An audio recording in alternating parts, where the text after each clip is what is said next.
Gold trusted gold buyers మీరు తాకట్టు పెట్టిన బంగారాన్ని విడిపించి ఈ రోజు ఉన్న మార్కెట్ ధరకు కొనబడును.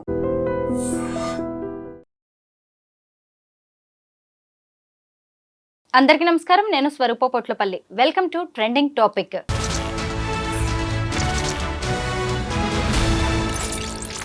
ప్రియుడు మోజులో ముగ్గురు పిల్లల్ని హత్య చేసిన రజిత కేసులో అనేక కొత్త విషయాలు బయటకి వస్తూ ఉన్నాయి. ముఖ్యంగా ఆమె ముగ్గురు పిల్లల్ని ఎలా చంపింది ఒక తల్లి అయి ఉండి అని అందరూ ఇన్ని రోజులు చర్చించుకున్నారు. కానీ మందు కొట్టి మరీ పిల్లల్ని టవల్తో ఆమె చంపినట్టుగా తెలుస్తోంది. అలాగే తన బిడ్డల్ని తాను చంపిన తర్వాత ప్రియుడైన శివకి వీడియో కాల్స్ చేసి మరీ రజిత చూపించినట్టుగా పోలీసుల విచారణలో బయటపడినట్టుగా వార్తలైతే వినిపిస్తున్నాయి. ప్రస్తుతం నాతో పాటు సోషల్ యాక్టివిస్ట్ కృష్ణకుమారి గారు ఉన్నారు. ఆవిడతో మాట్లాడదాం. మేడం నమస్తే. చూసారు కదా, అసలు పాము తన గుడ్లు తానే తింటుంది, తన పిల్లల్ని తానే తింటుంది అని కూడా మనం వింటూ ఉంటాం కదా. ఈ రజిత అనే తల్లి ముగ్గురు పిల్లల్ని ఎలా చంపేసింది అని మనం అందరం కూడా మాట్లాడుకున్నాం. ఒక తల్లి మందు కొడితే ఎవరికైనా ఏమీ తెలియదు అంటారు కదా, అలా ఆమె కూడా ఒక క్వార్టర్ తాగేసి మరి పిల్లల్ని టవల్తో చంపేసిందంట. ఇలాంటి వార్తలు వింటుంటే తల్లులా వీళ్ళు మనుషులేనా అనిపిస్తోంది. మీరు చెప్పండి, అసలు ఈ తల్లి మనస్తత్వం అనేది ఎలా ఉంది? ఇప్పుడు మీరు అన్ని పరిస్థితులు బాగున్న కుటుంబంలో, అంటే అన్యోన్యమైన సంసారం, అందమైన పిల్లలు, ఆర్థిక వ్యవహారాలు ఇబ్బంది లేకుండా, చుట్టుపక్కల సామాజిక పరమైన ఇబ్బందులు ఏమీ లేకుండా ఉన్న ఒక స్త్రీ తనకు తానుగా ఇష్టపూర్వకంగా కన్న పిల్లల్ని చంపింది అంటే మీరు అన్నయన్నీ నేను ఒప్పుకుంటా. కానీ ఇక్కడ ఈ హత్య ఎలా జరిగింది, ఈ జరిగినప్పుడు ఆమె మానసిక పరిస్థితి ఏంటి, ఏ పరిస్థితుల్లో అలా చేసింది అనే దానికన్నా మనం ఇంకొంచెం వెనక్కి వెళ్ళి ఇలా చెయ్యడానికి ఆమెకున్న పరిస్థితులు ఏంటి అనేది కూడా ఆలోచించాలి. అంటే ఇమ్మీడియట్గా మనకందరికి వచ్చే ఇదేంటంటే, ఒక హంతకురాలి షూస్లో మీరు కాళ్ళు ఎలా పెడతారు, మీరు ఎందుకు పెట్టాలి అంటే మీరు కూడా అంత క్రూరులా అని మాట్లాడవచ్చు. కానీ ఇదే రజిత నా కూతురు అయితే నేను ఎలా స్పందిస్తా, మీ కూతురు అయితే మీరు ఎలా స్పందిస్తారు, అసలు రజిత తల్లి ఎలా స్పందిస్తుంది అని ఆలోచిస్తే మనకు అర్థమయ్యేది అర్థమవుతుంది. ఎట్టి పరిస్థితుల్లోనూ 100కి 500% ఈమె ఆ పిల్లల్ని చంపాల్సిన అవసరమే లేదు, చంపక్కర్లేదు. చంపకుండా కూడా తన జీవితాన్ని తాను తీసుకోవచ్చు, ఆప్షన్స్ ఉన్నాయి. కానీ అలా చెయ్యకుండా ఇలా చేయడం వెనకమాల ఆమెని ప్రోత్సహించింది ఎవరు, ఆమెని నువ్విలా చెయ్యి అని ముందుకు నెట్టింది ఎవరు? అలాగే ఈమె జీవితంలో నా జీవితంలో ఈ వెలితుంది అని ఆ అమ్మాయి అభిప్రాయపడటానికి కారణం ఎవరు అనేది ఆలోచించకుండా మనం ఈ సమస్యకి మనం సరిగా సమాధానం చెప్పలేము. చెప్పినా కానీ అది 100కి 100% కరెక్ట్ కాదు. మనం మొదటగా వెళ్ళవలసింది రజిత జీవితం దగ్గరికి వెళ్ళాలి, పెళ్ళికి ముందు జీవితం దగ్గరికి వెళ్ళాలి. రజిత నిజంగా చక్కని చుక్కలా ఉంది. తల్లిదండ్రులకి ఆమెకి ఆశించిన స్థాయిలో పెళ్లి చేసే స్తోమత లేదు అనుకుంటే గంతకు తగ్గ బంతం చూసి చేయొచ్చు వాళ్ళు కూడా. కానీ వాళ్ళు ఏం ఆలోచించారు, మంచి అబ్బాయి కావాలి. ఏ తల్లిదండ్రులైనా మంచి అంటే ఏం చూస్తున్నారు, చదువుకున్నోళ్ళైనా చదువుకోనోళ్ళైనా, డబ్బులున్నోళ్ళైనా డబ్బులు లేనివాళ్ళైనా ఇవాళ సమాజంలో ఏం చూస్తున్నారు? ఆస్తి ఉందా, ఉద్యోగం ఉందా, బ్యాంక్ బ్యాలెన్స్ ఉందా, అత్తగారు మామగారు లేకుండా ఉన్నారా, ఆడపడుచులు పోర్లేదా, ఇవి కదా మీకు కావాల్సినవి. ఇలా చూసి వెతికి చేసిన పర్యవసానం ఇలాగే ఏడుస్తుంది. మరి ఒక కాయ కష్టం చేసుకునే వాడికి ఇచ్చి పెళ్లి చేసుకోకపోయారా? లేకపోతే 10th క్లాస్ వరకు చదువుకుంది. ఇంకొంచెం చదివించిన తర్వాత ఏ నర్స్ ట్రైనింగో చేయించిన తర్వాత ఆ అమ్మాయి కాళ్ళ మీద ఆ అమ్మాయి నిలబడిన తర్వాత ఆ అమ్మాయి ఉద్యోగం చూసో ఆ అమ్మాయిని చూసో వచ్చేవాడు వస్తాడు కదా అని ఆగొచ్చు కదా. మీకంత కంగారు దేనికి? పెళ్లి చేశారు. ఎవరిని ఇచ్చి పెళ్లి చేశారు? అతనికి ఆస్తి ఉంది కాబట్టి 20 సంవత్సరాల వయసు తేడా ఉన్నవాడికి ఇచ్చి పెళ్లి చేశారు. పెళ్లి చేయడం కాదు, వాడు కొనుక్కున్నాడు ఈ అమ్మాయిని కన్యాశుల్కం ఇచ్చి. మరి మీరు పెట్టిన కండిషన్ ఏంటి? పెళ్లికి ముందు నీకున్న ఆస్తి మా అమ్మాయి పేరు మీద పెట్టాలి. ఇది సమంజసమా? అంటే సాధారణంగా రెండో పెళ్లి వాళ్ళకి ఇచ్చేటప్పుడు ఆమె భద్రత గురించి ఇలాంటివి అసలు ఎవరేమన్నారండి? జాగ్రత్తలు తీసుకుంటారు. రెండో పెళ్లికి ఎందుకు ఇవ్వాలి? అక్కడ ఆస్తి ఉందనే కదా మీరు ఇచ్చింది. ఆస్తే ఇప్పుడు ఇంత గడ్డి తినేటి చేసింది. ఆస్తి లేని మనుషులు బతకలేరా? ఆ అమ్మాయికి సరిజోడైన వాడు ఆస్తి లేకపోతే రిక్షా దొక్కునేవాడైతే మటుకు తప్పేంటండి? ఎందుకు చేయలేదు మీరు ఆ పని? ఆస్తి ఉన్నోడు కావాలి. మీ అమ్మాయి మనోభావాలు ఏంటి? అసలు మన అమ్మాయికి పెళ్ళిడు వచ్చిందా లేదా? మన అమ్మాయి మనసులో ఎవరన్నా ఉన్నారా లేదా?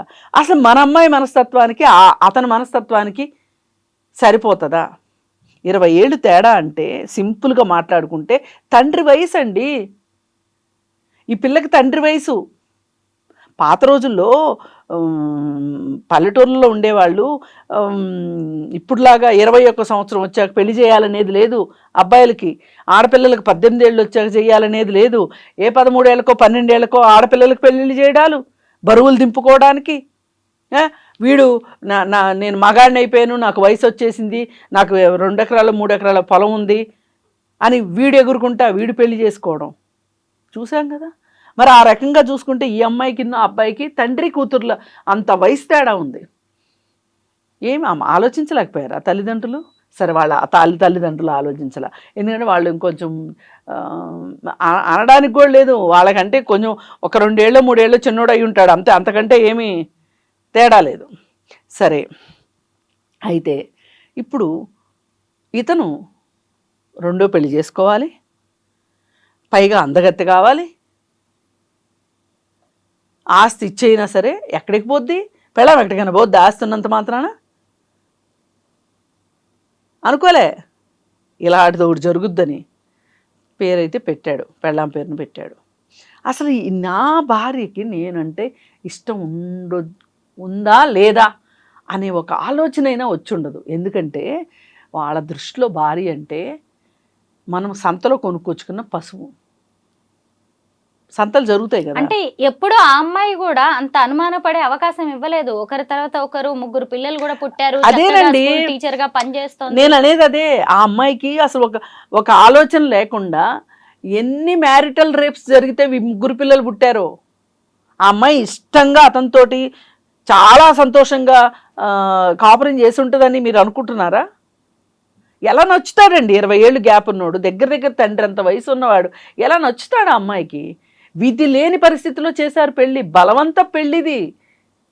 ఆ అమ్మాయి ఇష్టపూర్వకంగా చేసుకుంది అనుకోవటానికి లేదు. ఆ అమ్మాయి ఒక భర్త అంటే ఇలా మాట్లాడతాడు, ఇలా ఉంటాడు, నా దాంపత్య జీవితం ఇలా ఉండాలి అని సినిమాలు చూసో సీరియల్స్ చూసో ఊహించుకుని ఉన్న వయసులో ఉన్న చిన్నపిల్లకి మీరు ఆ ముదురు బెండకాయనేసి కట్టి, ఆ అమ్మాయికి మనసులో ఏముందంటే నాకు తాళి కట్టాడు కాబట్టి అతను ఏమైనా చేసే హక్కు ఉంది అనుకుంది తప్పితే అది దాంపత్యం కాదది. అంటే తన క్లాస్మేట్ అనే వ్యక్తి మళ్ళీ తన జీవితంలోకి వచ్చే వరకు ఆమెకి తెలియలేదా వెలితి లోటు ఏంటి అనేది అంటారా? అదే నేను అంటున్నా. అయినా మాట్లాడే హక్కు లేదు ఆ అమ్మాయికి.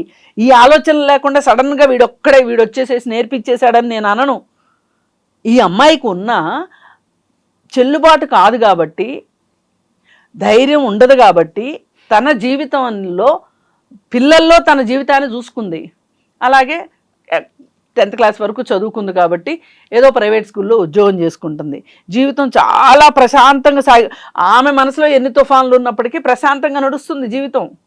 ఈ ప్రశాంతమైన జీవితంలో ఈ రీయూనియన్ అనే ఒక గులకరాయి వచ్చి ఆమె జీవితంలో పడింది, మనసులో పడింది.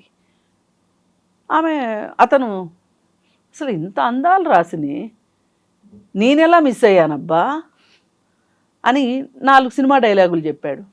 ఇలాంటి డైలాగులు వినాలని ఆ అమ్మాయి 12 ఏళ్ళ నుంచి 13 ఏళ్ళ నుంచి ఒక భర్త దగ్గర నుంచి వినాలని ఎదురు చూస్తున్న అమ్మాయి ఆ అమ్మాయికి వీడి ఈ డైలాగ్ చెప్పేసరికి వీడిని మించిన రోమియో కనిపించలేదు ఆ అమ్మాయికి. అవునా? అలా అయిందా? అయిన తర్వాత సరే అలా అన్నోడు అన్నట్టు ఊరుకున్నాడా?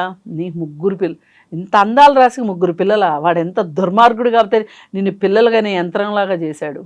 ఇలాంటి కథలు ఎన్నో చెప్పుంటాడు. ఈ పాటికి ఎంతమందికి చెప్పాడో. ఇప్పుడు 10th క్లాస్ అయిపోయిన దగ్గర నుంచి నా అందాలు రాసి కనిపిస్తుందని ఈవిడ కోసం కూర్చున్నాడు ఏంటి వాడు? ఇలా ఎంతోమంది కథలో కాకరకాయలు చెప్పే ఉంటాడు. చివరికి ఈమెకి ఇలాంటి కథలు చెప్తే అప్పుడు ఈమె ఏదో అంటారే తొలకరి జల్లులో పురువిప్పిన నెమలిలాగా నాట్యం చేసింది అని ఈమెకి అతని అధీనంలోకి వెళ్ళిపోయింది. అధీనంలోకి వెళ్ళిపోయిన తర్వాత నీకు ఈ పిల్లలు లేకపోతే నేను పెళ్లి చేసుకునేవాడిని, సరే పిల్లల్ని తీసుకుని వచ్చేస్తాను అందనుకోండి. తల్లి తొందరగా పిల్లల్ని వదలాలనుకోదు. లేదు పిల్లలు వద్దు, పిల్లల్ని ఇక్కడే వదిలేయి, నువ్వు ఒక్కదాని వచ్చేయి అన్నాడు అనుకోండి, అది కూడా ఒక తీరుగా జరుగుండేది. వాడి ఉద్దేశం ఏంటంటే పిల్లలంటూ బతికుంటే ఈ అమ్మాయి మళ్ళీ మనసు మార్చుకుంటుంది కాబట్టి పిల్లలు అనేవాళ్ళు ఉండకూడదు అని వాడు డిసైడ్ చేశాడండి. స్క్రిప్ట్ మొత్తం వాడిదే, ఈ అమ్మాయి జస్ట్ ఎగ్జిక్యూట్ చేసింది అంతే. తల్లిదండ్రులు ఒక విలన్స్ అయితే ఈ అమ్మాయి పాలిట, భర్త 2వ విలన్ అయితే 3వ విలన్ వీడు.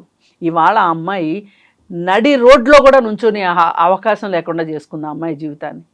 నడి రోడ్లోకి వచ్చి నుంచోమనండి, ఎన్ని రాళ్ళు పడతాయి ఆ అమ్మాయి మీద.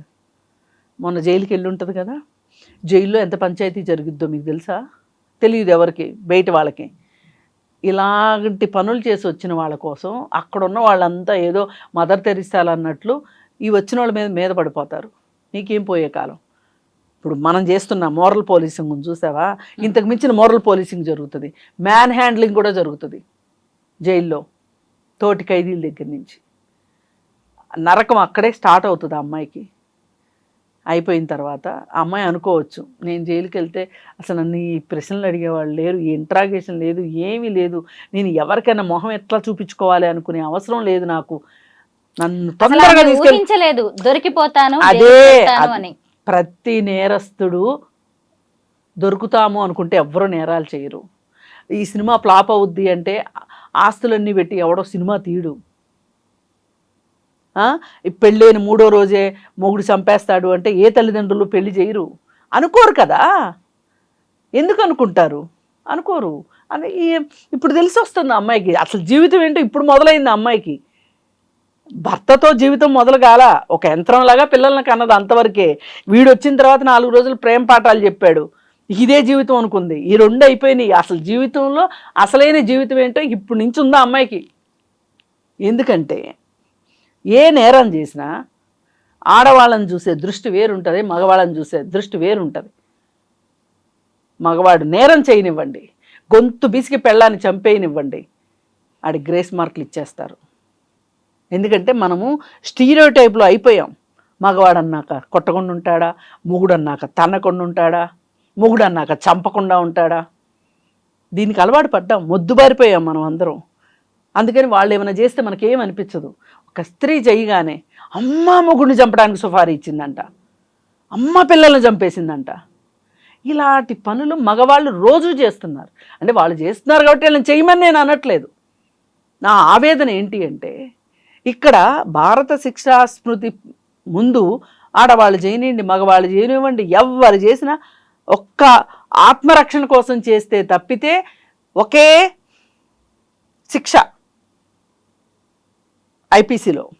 కానీ చట్టం దృష్టిలో అది, సమాజం దృష్టిలో ఇదే 3 పిల్లల్ని చంపిన వాడిని ఇలాగే మాట్లాడుతున్నారా? కసాయి తల్లి ఎట్లా కన్నది, అసలు ఈ నొప్పులు పడిందా పడలేదా, కామంతో కళ్ళు మూసుకుపోయినాయి, ప్రియుడు మోజులో పడిపోయింది. నేనేమంటున్నా, ఎవరి దగ్గరైనా ఇలాంటి వాతావరణం ఉండటం కరెక్ట్ కాదు. స్త్రీకి ఇలాంటి పరిస్థితి ఉండొద్దు, పురుషుడికి ఇలాంటి పరిస్థితి ఉండొద్దు, ఎవరికి ఉండొద్దు. సాధ్యమైనంత వరకు జీవితాల్లో, కుటుంబాల్లో ఒక డెమోక్రటిక్ ధోరణి, అంటే ప్రజాస్వామ్యం అంటే మనము మనకి నచ్చంది చెప్పుకోగలగటం, వాక్ స్వాతంత్ర్యం ఉండటం ఉందా? చాలామంది భార్యలకి వాక్ స్వాతంత్ర్యం ఉందా? మరి అది ప్రజాస్వామ్యబద్ధం ఎట్లా అవుతుంది? అసలు ఇద్దరు చదువుకున్న అమ్మాయి అబ్బాయి ఉన్నారు, వాళ్ళకి పెళ్ళి అంటే అమ్మాయి తరఫు వాళ్ళు ఎందుకు అంత పొర్లు గింతలు పెట్టుకుంటూ అల్లుడికి సేవలు చేయాలి? అల్లుడు తాలూకా వాళ్ళని ఎందుకంత మనసులో చాలా కోపం ఉంటుంది, కానీ పైకి మట్టుకు ప్లాస్టిక్ పువ్వులను పులుముకుని ఇప్పుడు మీకు చేస్తున్నాం, ఆగండి 4 రోజులు పోయాక మా అమ్మాయి పెత్తనం వచ్చిన తర్వాత మిమ్మల్ని ఇంట్లోనే ఉండనివ్వం, ఓల్డేజ్ హోమ్కి పంపిస్తాము అనుకోకుండా తల్లులు పెళ్ళిళ్ళు చేస్తున్నారు అనుకుంటున్నారు తల్లిదండ్రులు. ఎవరి ప్లానింగ్లు వాళ్ళయ్యే. అందుకే ఈ కుటుంబ వ్యవస్థ ఇలా తయారైంది కాబట్టి, కనీస మానవ విలువలు లేకుండా పోయినాయి కాబట్టి, హింస వద్దు అని అనుకోవట్లేదు కాబట్టి ఈ ఈ వివాహ బంధాలు ఈ విధంగా విచ్ఛిన్నం అవుతున్నాయి. ఎక్కడో ఏసీ రూముల్లో కూర్చొని ఒక 4-5 మేధావులు కూర్చొని వివాహ బంధాలు ఇలా విచ్ఛిన్నం అయిపోతున్నాయి ఏంటి అని వాళ్ళు మాట్లాడుకున్న, సనాతనవాదులవి సనాతన ధర్మం అని మాట్లాడుకుంటూ ఆడవాళ్ళకి చదువు రాబట్టే, ఉద్యోగాలు రాబట్టే వివాహ బంధాలు విచ్ఛిన్నం అయిపోతున్నాయి అని చెప్పి వీళ్ళు మాట్లాడుకున్నా, రచ్చబండల మీద పంచాయతీలు చేసినా, ఏం చేసినా జరుగుతున్నది ఏంటి అనేది చూడాలి. కృష్ణకుమారి గారు, ఒక ప్రేమ కథ, ఒక వివాహేతర సంబంధం అనేది 6 జీవితాలని బలి తీసుకుంది. 3 పిల్లలైతే భూమి మీదే లేకుండా పోయారు. ఇటు చూస్తే రజిత, ఆమె ప్రియుడైన క్లాస్మేట్ అయిన శివ, వీళ్ళిద్దరూ జైలు పాలయ్యారు. ఇంకొక వైపు చూసినప్పుడు విధి వంచితుడుగా మిగిలింది చెన్నయ్య. ఆమె భర్త అంటే మొదటి భార్య డెలివరీలో చనిపోవడంతో అక్కడ పిల్లలు పుట్టలేదు, భార్య లేకుండా అయిపోయింది. ఇక్కడ చూస్తే రెండో పెళ్లి చేసుకున్నాడు, ఎన్నో ఆశలతో కష్టపడుతున్నారు ఇద్దరు భార్య భర్త. తీరా చూస్తే ఇటు భార్య ఏమో జైలు పాలైంది, పిల్లలేమో కాటికి పోయారు. ఇలా 6 అండి. ఒక్క కథ. ఎక్కడ తప్పు జరిగింది? మెచ్యూరిటీ లేకుండా తీసుకున్న నిర్ణయమే తప్పంటారా? నేను ఇందాక రజిత ఆఖరి నిర్ణయం రజితది. నేను మాట్లాడుతుంది ముందు జరుగుతున్న నిర్ణయం, ముందు జరిగిన నిర్ణయాల గురించి నేను మాట్లాడుతున్నా. అక్కడ సరిగా లేకుండా ఇక్కడ సరిగా ఉండాలనుకోవడం తప్పు. ఎవరైనా ఇంత దూరం వస్తుంది మన అమ్మాయికి ఇలా పెళ్లి చేయడం వల్ల రేపు పిల్లలు పుట్టాక ఇంకెవరో నచ్చిన తర్వాత 3 చంపేస్తుంది అని కూడా ఎవ్వరూ ఊహించలేం కదా. కాదండి, టోటల్ స్క్రిప్ట్ ఉండకపోవచ్చు, కనీసంగా ఒక ఆలోచన ఉండదా? ఇప్పుడు ఈ అమ్మాయికి 3 పిల్లలు పుడతారని వాళ్ళకి తెలుసా? అసలు పిల్లలే పుట్టకపోతే ఏం చేసేవాళ్ళు? 3 పిల్లలు పుట్టడం అనేది నేను ఇందా చెప్పినట్టు మ్యారిటల్ రేప్కి వచ్చిన అవుట్కమ్ అది. 3 పిల్లలు అనేది అది కాదు ఇక్కడ మనం మాట్లాడుకోవాల్సింది. మీరు కనీసం నేను ఇప్పుడు నా పిల్లకి పెళ్లి చేస్తున్నాను అన్నప్పుడు నేను ఒక ఈడు జోడు చూశానా లేదా, కేవలం ఆస్తి మాత్రమే చూశానా అనే ఇంగిత జ్ఞానం తల్లిదండ్రులకు ఉంటే రజితనికి ఇతనికిచ్చి పెళ్లి చేసేవాళ్ళు కాదు. ఇతను నాకు ఇంకేం పడుచు పెళ్ళాం వచ్చేస్తుంది. చాలా మంది మగవాళ్ళు అలాగే అనుకుంటారు కదా. అదే వైపు వాళ్ళ పిల్లలకి పెళ్లిడు వస్తా ఉంటది, వాళ్ళకి మాత్రం పడుచు పెళ్ళాం కావాలి. అదే నేను అనేది. ఈ ఆలోచనలు మారినంత వరకు సమాజంలో ఇలాంటివి జరుగుతాయి. ఇదేదో జీవితం ప్రపంచం పుట్టిన తర్వాత, భూమి పుట్టిన తర్వాత మొదటిసారి జరిగింది, చివరిసారి జరిగింది అని అనుకుంటే చాలా పొరపాటది. ఇలా జరగటానికి మనమే కారకులం. అది మనం మర్చిపోయి కన్వీనియంట్గా ఎవరో ఒకళ్ళ మీద నేరం మోపేసేసేస్తే, నెట్టేసేస్తే, వాళ్ళ మీదకి రజిత మీదకి నెట్టేసేస్తే అయిపోద్ది అనుకుంటున్నారు. ఎవరైనా ఎవరైతే ఈజీగా దొరుకుతారో వాళ్ళని టార్గెట్ చేస్తారు, ఎవరు వల్నరబుల్గా ఉంటారో వాళ్ళని టార్గెట్ చేస్తారు. ఇప్పుడు రజిత వల్నరబుల్గా ఉంది. ఆడదాని దగ్గర నుంచి ఏమి ఎక్స్పెక్ట్ చేస్తుంది సొసైటీ? ఆడదాని దగ్గర నుంచి ఎందుకు ఎక్స్పెక్ట్ చేస్తారు? మగాడి దగ్గర నుంచి ఎందుకు ఎక్స్పెక్ట్ చేయరు? నీతి, నిజాయితీ, న్యాయం, అన్యాయం ఇవన్నీ అందరిలోనూ ఉండాలండి. మీకుండాలి, నాకుండాలి, మన పక్కనున్న వాళ్ళకు ఉండాలి. ఆమె పిల్లల్ని చంపిన విధానం తలుచుకుంటే, వాళ్ళ బంధువులు చెప్తున్న మాటలు వింటే ఖచ్చితంగా బాధాకరమే. అసలు ఈ తల్లి చేసే విధానమేనా అలా చంప కాదండి. నేను అదే ఇందా నుంచి మొత్తుకుంటుంది మీతో. ఎట్టి పరిస్థితుల్లో చేయకూడదు. కానీ ఆ అమ్మాయి అలా చెయ్యాలి అనుకోవడం వెనకమాల ఆ అమ్మాయికి భవిష్యత్తు జీవితాన్ని ఈస్ట్మన్ కలర్లో శివ చూపించాడు. చూపిస్తే మటుకి ఈ అమ్మాయి బుద్ధి ఏమైంది అని మీరు అడుగుతారు. ఇమ్మీడియట్గా వచ్చే ప్రశ్న అదే. జవాబు లేని ప్రశ్నలు సమాజంలో చాలా ఉంటాయండి. ఇది కూడా ఒక జవాబు లేని ప్రశ్న. ఆ అమ్మాయి ఎందుకు అలా చేసింది అంటే, ఆ అమ్మాయి ఇప్పటి వరకు అసలు ఆ అమ్మాయి జీవితంలో జీవించలేదండి. ఒక యంత్రంలాగా పిల్లల్ని కన్నది, యంత్రంలాగా వంట చేసింది, పెట్టింది, చూసుకుంది, చుట్టూ అందరితో మంచిగా ఉంది. ఇప్పుడు చాలామందికి ఈ ప్రపంచంలో చెడు చేసే అవకాశం లేక చెడ్డవాళ్ళుగా అవ్వట్లేదు. ప్రతి ఒక్కళ్ళు అవకాశం వస్తే చెడ్డ పనులు చేయడానికి ఈ చుట్టూ ఉన్న సమాజం మనల్ని సిద్ధం చేస్తుంది. కానీ దాని నుంచి చాలామంది ప్రమాదాల్లోంచి బయటపడుతున్నారు. ఇప్పుడు ఎందుకండి అర్ధరాత్రి బయటికి వెళ్తే అమ్మాయికి సేఫ్టీ లేదు అంటున్నాము, అర్ధరాత్రి బయటికి వెళ్ళి కూడా సేఫ్టీగా వచ్చిన వాళ్ళు లేరా? వెళ్ళిన ప్రతి వాళ్ళకి ఏదన్నా జరుగుతుందా? ఎవరి కాళ్ళు ఏమనుకుంటారు? నాకు జరగదు అనుకుంటారు. మన జీవితం అంటేనే ఎన్నో ప్రమాదాల నుంచి తప్పించుకుంటూ మనం చాలా బాగున్నాము అనుకునే ఒక సర్కస్ నా దృష్టిలో. అయితే బయటికి వెళ్తే వెనక్కి వస్తామన్న నమ్మకం ఉందా? లేదు కదా. ఏ రాత్రి ఇంట్లో దొంగపడతాడో, ఎలా అత్యాచారం గావించబడతామో, అలాగే మన బ్యాంకులో డబ్బులు, మన అకౌంట్లో డబ్బులు, మన సంతకం సరిగా లేకపోతేనే మనం డబ్బులు డ్రా చేసుకోలేని డబ్బుల్ని ఎవడో సైబర్ దొంగ వచ్చి దొంగిలిస్తాడని ఎవరన్నా ఊహించామా? మనం ఏదో ఇష్టానికి సోషల్ మీడియాలో ఒక ఫోటో పెట్టుకుంటే దాన్ని మార్ఫింగ్ చేసి ఈ ఫోటో చూపించి డబ్బులు లాగుతారు అని ఊహిస్తామా ఎవరమన్నా? సోషల్ మీడియాలో ఫోటో పెట్టేప్పుడు అనుకుంటామా? అనుకోం కదా. అందుకే నేనేమంటానంటే అనుకోనివి జరిగినప్పుడు ఇప్పుడు ఏం చేయాలి అనే బుద్ధి జ్ఞానం మనిషికి పనిచేయాలి. నువ్వు ఆ రోజు పెద్దవాళ్ళని ఎదిరించలేక పెళ్లి చేసుకున్నావు. ఇష్టమో కష్టమో నష్టమో 3 పిల్లల్ని ఈ ప్రపంచంలోకి తీసుకొచ్చారు ఇద్దరు కలిసి.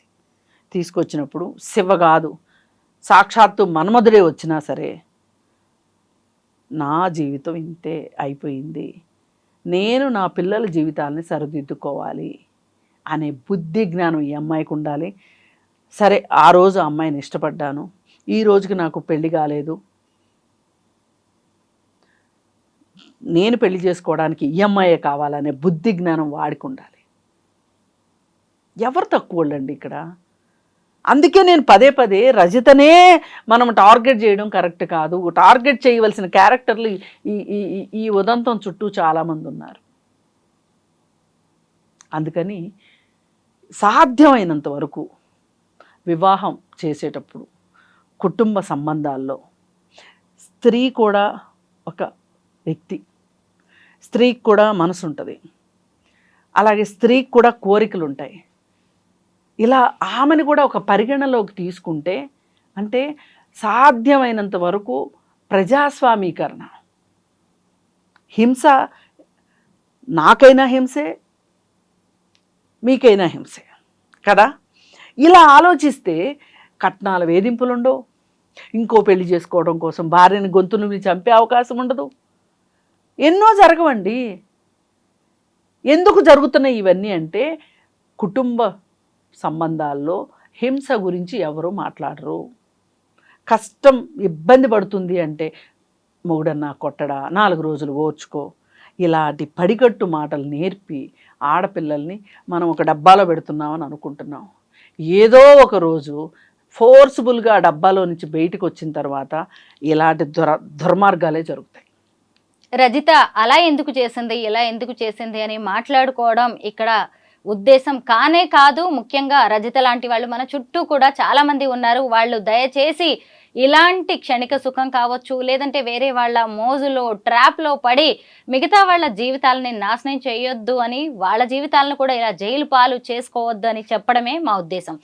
లేదండి, తల్లిదండ్రులు పెళ్లి చేసుకోబోయే వాళ్ళు కూడా ఆలోచించాల్సిన అవసరం ఉంది. అవును, 20 ఏళ్ల వయసు తేడా అనేది కూడా ఇక్కడ మనం గమనించాలి. ఇక మీదటైనా కనీసం తల్లిదండ్రులు తమ బిడ్డలకి పెళ్లి చేసేటప్పుడు ముఖ్యంగా ఆమెకి ఇష్టమా లేదా, ఆస్తి కోసమే చేసుకుంటుందా, ఇంకొక గత్యంతరం లేక చేసుకుంటుందా అనేది కూడా ఆలోచించాలి. ఇటువైపు చూసినప్పుడు ఆ పెళ్లి చేసుకునే వ్యక్తులు కూడా తమకి పడుచు పిల్ల దొరికింది, నా వయసులో సగం వయసు కూడా లేదు, మళ్ళీ పైగా అసలు ఫస్ట్ మ్యారేజ్ అని సంతోషపడ్డం కాదు, భవిష్యత్తులో దీని పరిణామాలు ఎలా ఉంటాయి, ఆ అమ్మాయికి సరైన వయసు వచ్చేసరికి మీ వయసు ఎంత అనేది కూడా ఇప్పుడే ఆలోచించి నిర్ణయాలు తీసుకోవడం చాలా మంచిది. Thank you so much Krishna Kumari గారు.